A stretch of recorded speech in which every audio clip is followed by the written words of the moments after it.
गुरुर्ब्रह्मा गुरुर्विष्णू गुरुर्देव महेश्वरा सद्गुरु साक्षात परब्रह्मा तस्मै श्री सद्गुरवे नमः। जय जय रघुवीर समर्थ श्रीराम समर्थ। सद्गुरु चरणांना नतमस्तक होऊन आपण या निरूपणास सुरुवात करूया। मायबाप सज्जनांचे स्वागत आहे। पहा, आज आपण पाहणार आहोत देव आणि भक्त यांचं नातं कसं असावं।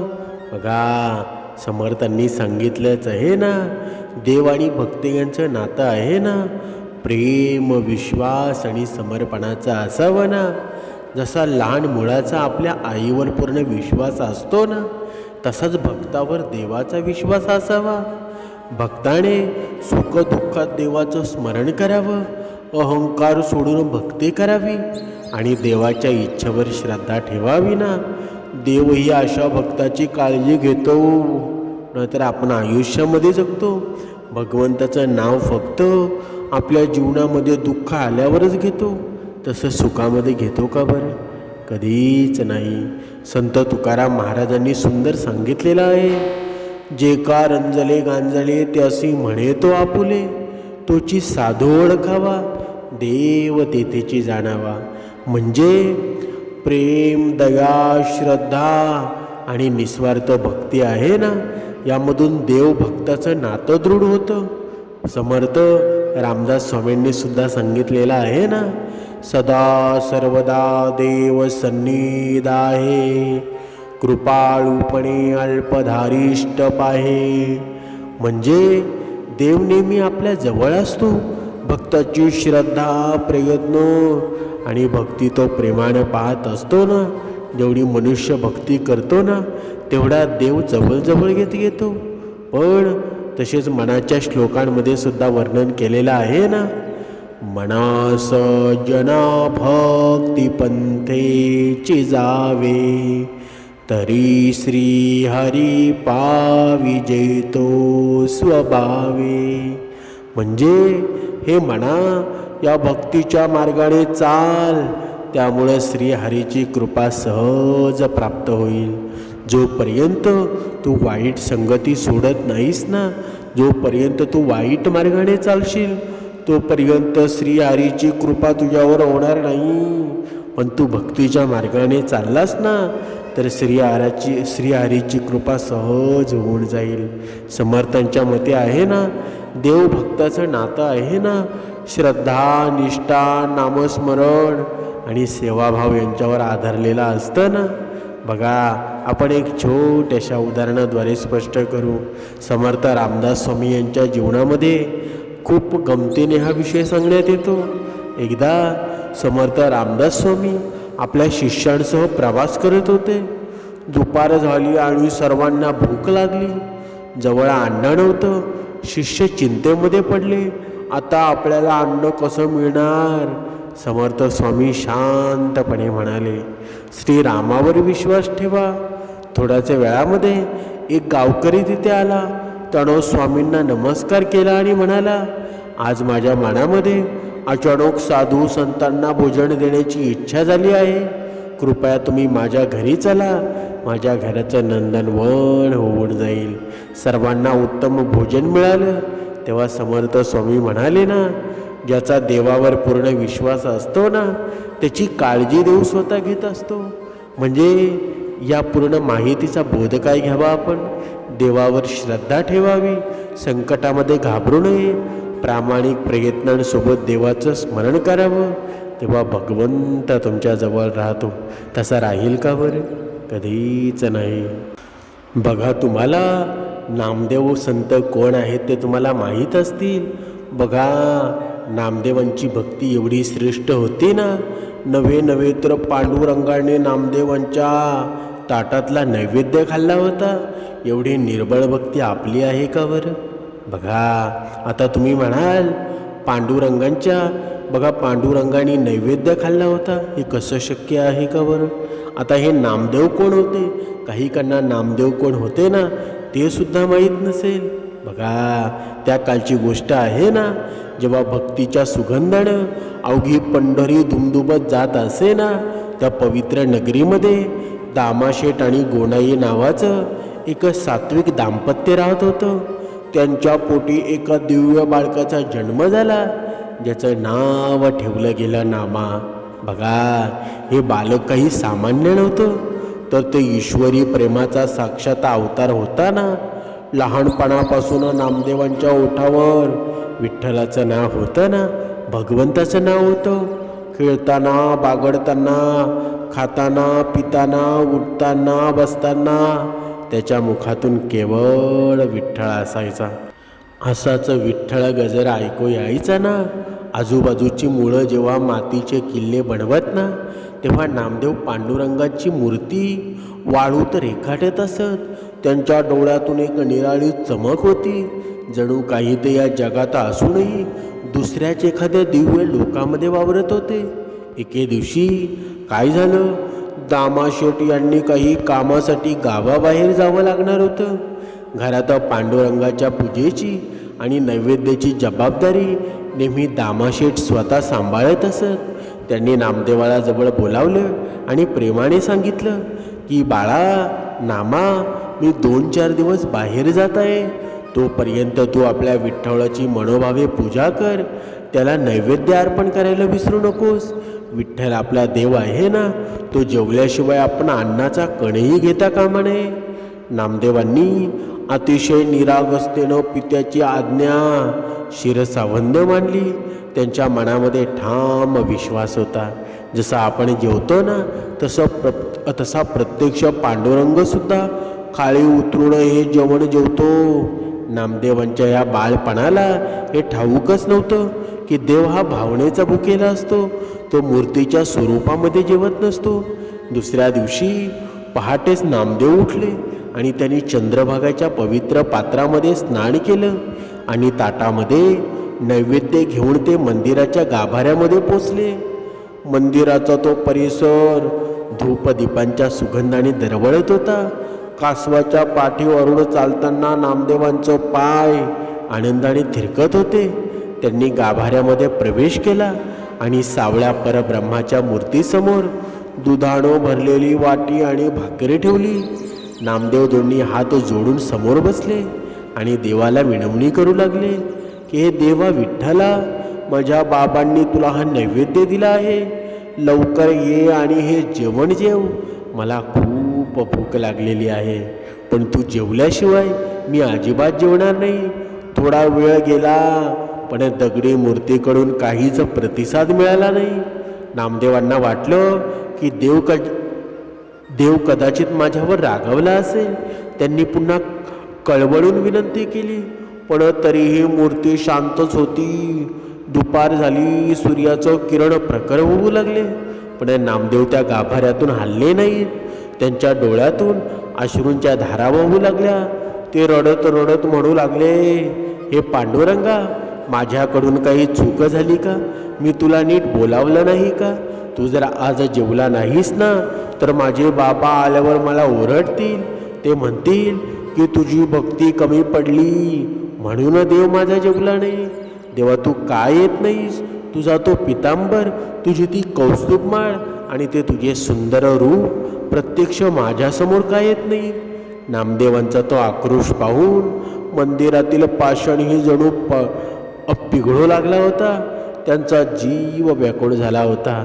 त्यांनी देवाच्या चरणावर डोके टेकवलं आणि ठरवलं, जर विठ्ठल जेवला नाही ना, तर मी याच ठिकाणी आपला प्राणत्याग करेल. नामाचा तो निस्सीम आणि भोळा भाव पाहून वैकुंठात नारायण विचलित झाले. लक्ष्मी माता आश्चर्याने पाहू लागली की एका लहान बालकासाठी प्रत्यक्ष जगज्जनी कसा व्याकुळ होत आहे. बघा, देवाला भक्तीची परीक्षा घ्यायची होती ना, तर त्याला जगाला भक्तीची शक्ती दाखवून द्यायची होती. जसं नामदेवांनी देवाला धमकावलं ना की मी माझं डोकं या पायरीवर आपटेल, तसाच चमत्कार घडला. गाभाऱ्यात एक दिव्य प्रकाश पसरला. त्या दगडी मूर्तीतून प्रत्यक्ष सगुण साकार पांडुरंग प्रकट झाले. त्यांच्या हातातील शंख, चक्र, गदा आणि पद्म चमकू लागले. विठ्ठलानं मंद स्मित केलं आणि नामदेवांच्या जवळ येऊन बसले. नामा, रडू नकोस, मी आलो आहे, असं म्हणत भगवंतानं नैवेद्याचं ताट स्वतःकडे ओढून घेतलं. विठ्ठलानं मोठ्या आवडीनं ती भाकरी आणि दूध प्यायला सुरुवात केली. नामदेव मोठ्या आनंदानं देवाचे ते जेवण पाहू लागले. देव जेवत असताना नामदेवांच्या मनामध्ये जे सुख निर्माण झालं ना, त्याचं वर्णन करणं ब्रह्मदेवालाही शक्य नाही. देव जेवण तृप्त झाले. त्यांनी नामदेवांच्या डोक्यावरून हात फिरवला आणि पुन्हा मूर्तीमध्ये सामावून गेले. नामदेव आनंदाने उड्या मारत घरी आला. त्यांनी आईला सांगितलं की आई, आज विठ्ठल माझ्या हाताने जेवला. गुणाईला वाटलं की मुलगा लहान आहे, काहीतरी बोलत असेल. पण जेव्हा दुसऱ्या दिवशीही तेच घडलं ना आणि तिसऱ्या दिवशीही प्रत्यक्ष देव जेवू लागला, तेव्हा संपूर्ण पंढरीमध्ये ही वार्ता वाऱ्यासारखी पसरली. लोकांनी म्हणायला सुरुवात केली की दामाशेठचा मुलगा वेडा झाला आहे. देव कधी प्रत्यक्ष जेवतो का बरं? पण नामदेवांना कशाचीही पर्वा नव्हती ना. त्यांच्यासाठी विठ्ठल हा केवळ दगड नव्हता, तर तो त्यांचा सखा, सोयरा आणि जिवलक मित्रच होता ना. एके दिवशी काही ग्रामस्थांनी नामदेवांची परीक्षा घेण्याचं ठरवलं. त्यांनी नामदेवाला सांगितलं की आज तू देवाला नैवेद्य दाखवताना आम्ही लपून पाहणार आहोत. नामदेव म्हणाले, खुशाल पा, माझा विठ्ठल नक्की येईल. दुपारी जेव्हा नामदेव पुन्हा नैवेद्य घेऊन निघाले ना, त्यांनी विनवणी केली. तेव्हा तिथे उपस्थित असलेल्या लोकांना काहीच दिसलं नाही. त्यांना वाटलं नामदेव खोटं बोलत असेल. पण त्याच वेळी नामदेवांनी देवाला विचारलं की देवा, तू लोकांसाठी का प्रकट होत नाहीस बरं? तेव्हा गाभाऱ्यातून एक गंभीर आवाज आला, ज्याची भक्ती तुझ्यासारखी निर्मळ असेल त्यालाच मी दर्शन देतो. विठ्ठलाचा तो गंभीर वाणीतला शब्द ऐकून मंदिरातील लोक थक्क झाले. नामदेवांच्या डोळ्यातून प्रेमाश्रू वाहू लागले आणि त्यांच्या अंतःकरणामध्ये एका वेगळाच भाव दाटून आला ना. देव केवळ भक्तांसाठी पाषाणातून प्रकट होत असतो हे जगाला पटलं होतं ना. पण नामदेवांची भक्ती केवळ नैवेद्य भरण्यापुरतं मर्यादित नव्हती. त्यांना तर विठ्ठलाशी एकरूप व्हायचं होतं. काळ पुढे सरकत गेला आणि नामदेव मोठे झाले ना. त्यांच्या नामाचा गजर साऱ्या महाराष्ट्रामध्ये घुमू लागला. एक दिवस एक अशी घटना घडली ज्यानं नामदेवांच्या भक्तीला एक नवीन वळण दिलं. एकदा पंढरपुरामध्ये सर्व संतांचा मेळा भरला होता. संत नामदेव, संत ज्ञानेश्वर महाराज, मुक्ताबाई, सोपानदेव, निवृत्तीनाथ आणि चोखामेळा असे महान संत तिथे उपस्थित होते. गोरा कुंभार यांच्या आश्रमामध्ये हा सोहळा सुरू होता. संत ज्ञानेश्वरांनी गोरा कुंभार यांना सांगितलं की गोरोबा, तुम्ही कुंभार आहात, तुम्ही मडकी पारखून घेता. मग आज या संतांच्या सभेमध्ये कोणती मडकी कच्ची आहेत आणि कोणती पक्की हे जरा तपासून पहा. गोरा कुंभारांनी आपलं थापटेनं घेतलं आणि एकामागून एक सर्व संतांच्या डोक्यावर मारून पाहू लागले. जेव्हा ते नामदेवांच्या जवळ आले ना आणि त्यांच्या डोक्यावर थापटेने मारलं, तेव्हा नामदेव संतापले. त्यांना वाटलं की मी तर प्रत्यक्ष विठ्ठलाशी बोलणारा भक्त आहे, मग हे मला कच्चे असे काय म्हणू शकतात बरं? गोरा कुंभारांनी जाहीर केलं की ही सर्व मंडळी पक्की आहेत, पण नामदेवांचे मडके अजून थोडं कच्चं आहे. हा अपमान नामदेवांना सहन झाला नाही. ते रडत रडत विठ्ठलाच्या मंदिरामध्ये गेले आणि देवासमोर तक्रार करू लागले, देवा, तू तर माझ्याशी बोलतोस, माझ्या हातून नैवेद्य खातोस, मग हे संत मला कच्चे का म्हणतात बरं? विठ्ठलानं हसून उत्तर दिलं की हे नामा, तुझं प्रेम थोर आहे, पण तुला अजून गुरुचा अनुग्रह लाभलेला नाही. जोपर्यंत तुला सर्व चराचरामध्ये माझा भास होत नाही ना, तोपर्यंत तुझी भक्ती पूर्ण होणार नाही. तू अवढ्य नागनाथाला जा आणि तिथे विसोबा खेचर नावाचे एक महापुरुष आहेत, त्यांना आपले गुरु मान. नामदेव विठ्ठलांच्या आज्ञेनुसार औंढ्या नागनाथाला पोचले. तिथे त्यांनी पाहिलं की एक वृद्ध गृहस्थ शिवपिंडावर पाय ठेवून झोपले आहेत. नामदेवांना खूप राग आला. त्यांनी विचार केला की हा कसला साधू जो देवाच्या अंगावर पाय ठेवून झोपला आहे. नामदेव जवळ गेले आणि ओरडले की अहो बाबा, उठून बसा. तुम्हाला दिसत नाही का तुम्ही देवाच्या पिंडीवर पाय ठेवले आहेत? विसोबा खेचरांनी डोळे उघडले आणि शांतपणे म्हणाले, बाबा रे, मी खूप वृद्ध झालो आहे. माझे पाय मला हलवता येत नाहीत. तुला जिथे देव नसेल ना असं वाटत असेल तिथे माझे पाय उचलून ठेव. नामदेवांनी विसोबाचे पाय उचलले आणि दुसऱ्या बाजूला ठेवले तर काय आश्चर्य, तिथेही एक पिंडी तयार झाली. नामदेवांनी पुन्हा पाय उचलून तिसऱ्या ठिकाणी ठेवले, तिथेही पिंडी प्रकट झाली. नामदेवांना क्षणार्धामध्ये उमजलं ना की हा सारा ब्रह्मांडच विठ्ठलमय आहे. देव केवळ मंदिरामध्ये नसून तो कणाकणामध्ये व्यापलेला आहे ना. नामदेवांनी विसोबांच्या चरणावर लोटांगण घातलं आणि तिथेच त्यांना खऱ्या ज्ञानाची प्राप्ती झाली. आता नामदेव पूर्णपणे बदलले होते. त्यांच्यासाठी आता विठ्ठल केवळ पंढरपुरात नव्हता, तर एकदा नामदेव वाळवंटामध्ये बसून भाकरी खात होते. इतक्यात एक कुत्रा आला आणि त्यांची भाकरी घेऊन पळाला. नामदेव रागाने नाही, उलट ते तुपाची वाटी घेऊन त्या कुत्र्याच्या मागे धावू लागले आणि म्हणू लागले की अरे विठ्ठला, कोरडी भाकरी खाऊ नकोस, तिला थोडे तूप लावून ते लावून घे, तुझे घसे कोरडे होतील. पहा, भक्तीची ही पराकाष्ठा आहे ना. कुत्र्यामध्ये सुद्धा त्यांना आपला सावळा विठ्ठलच दिसत होता. हीच ती अवस्था होती ना जिला संत अद्वैत म्हणतात.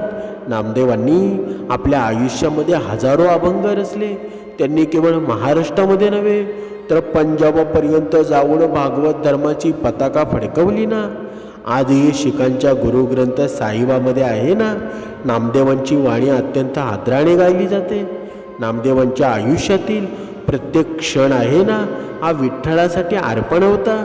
जेव्हा त्यांच्या समाधीची वेळ आली ना तेव्हा त्यांनी विठ्ठलाकडे एकच वरदान मागितलं, देवा, मला वैकुंठाला न्यायला येऊ नकोस, मला तुझ्या पंढरीच्या पायरीचा दगड बनवून ठेव, जेणेकरून तुझ्या दर्शनाला येणाऱ्या सर्व संतांच्या आणि भक्तांच्या पायाची धूळ आहे ना माझ्या मस्तकावर पडत राहील.